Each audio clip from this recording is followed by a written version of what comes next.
আসসালামু আলাইকুম। আশা করি সকলেই ভালো আছেন।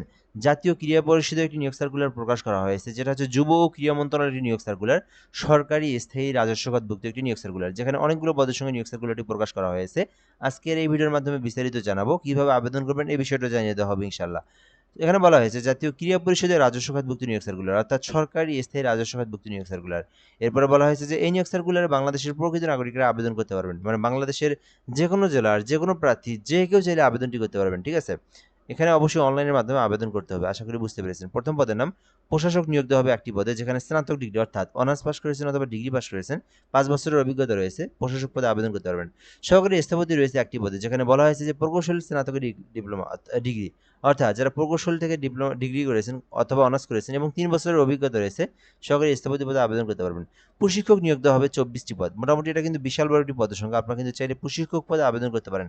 এখানে আবেদনের জন্য চাওয়া হয়েছে যে স্নাতক সহ খেলাধুলা প্রশিক্ষণের ডিপ্লোমা, অর্থাৎ যারা অনার্স পাস করেছেন, যাদের খেলাধুলা সম্পর্কে একটা অভিজ্ঞতা রয়েছে বা খেলাধুলা করতে পারেন, তারা কিন্তু প্রশিক্ষক পদে আবেদন করতে পারবেন। উপসহকারী প্রকৌশলী রয়েছে সিভিল, যেখানে 8টি পদ রয়েছে।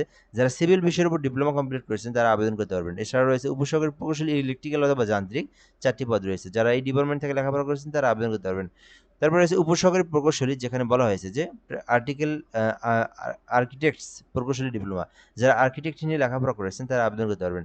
এছাড়া এখানে রয়েছে সহকারী পরিকল্পনা গবেষণা অফিসার, যেখানে শুধুমাত্র অর্থনীতি অথবা সমাজবিজ্ঞান পরিসংখ্যান নিয়ে ডিপ্লোমা করা থাকলে, ডিগ্রি করা থাকলে আবেদন করতে পারবেন। এছাড়া গ্রন্থকারিক রয়েছে, রিপোর্টার রয়েছে, কনস্ট্রাক্টরস রয়েছে। এগুলো সবগুলো একটি করে পদ রয়েছে এবং প্রত্যেকটা আবেদনের জন্য কিন্তু আপনাকে অনার্স পাস অথবা ডিগ্রি পাস থাকতে হবে। এরপরে রয়েছে এখানে সার্ভেয়ার, যেখানে একটি পদ রয়েছে, চাইলে আবেদন করতে পারেন। 5 বছরের এক্সপিরিয়েন্স লাগবে। সহকারী কার্য সহকারী রয়েছে এসএসসি পাস, শুধুমাত্র এসএসসি পাস করে আবেদন করতে পারবেন। সহকারী স্যানিটারি ইন্সপেক্টর রয়েছে একটি পদে, যেখানে বলা হয়েছে মাধ্যমিক স্কুল সার্টিফিকেট থাকলে আবেদন করা যাবে। মালি পদ রয়েছে একটি ফুলের বাগান সম্বন্ধে অভিজ্ঞতা থাকলে আপনি মালিতে আবেদন করতে পারবেন।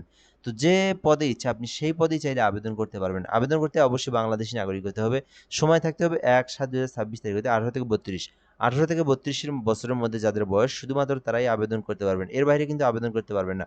সো আশা করি আপনারা বিষয়গুলো সম্পর্কে অবগত হয়েছেন। এখন আমরা দেখব এই সার্কুলারে আবেদন করবেন কিভাবে। যারা নিজেরা আবেদন করতে পারেন nscteletalk.com.bd এই লিঙ্কটা দেখতে পাচ্ছেন। এই লিঙ্কটাতে আপনাকে প্রবেশ করতে হবে। প্রবেশ করে আপনাকে আবেদনের ফর্ম পূরণ করে আবেদনটা সম্পূর্ণ করতে হবে। আবেদন সম্পূর্ণ হয়ে গেলে সরকারি ফি জমা দিতে হবে। যেখানে বলা হয়েছে 1 থেকে 8 নম্বর কর্মীকে আবেদন করলে 223 টাকা, 9 থেকে 10 নম্বর কর্মীকে আবেদন করলে 168 টাকা জমা দিতে হবে এবং নিচের যে কোনো পদে আবেদন করলে আপনাকে 112 টাকা পেমেন্ট কমপ্লিট করে পেমেন্ট সম্পূর্ণ করতে হবে।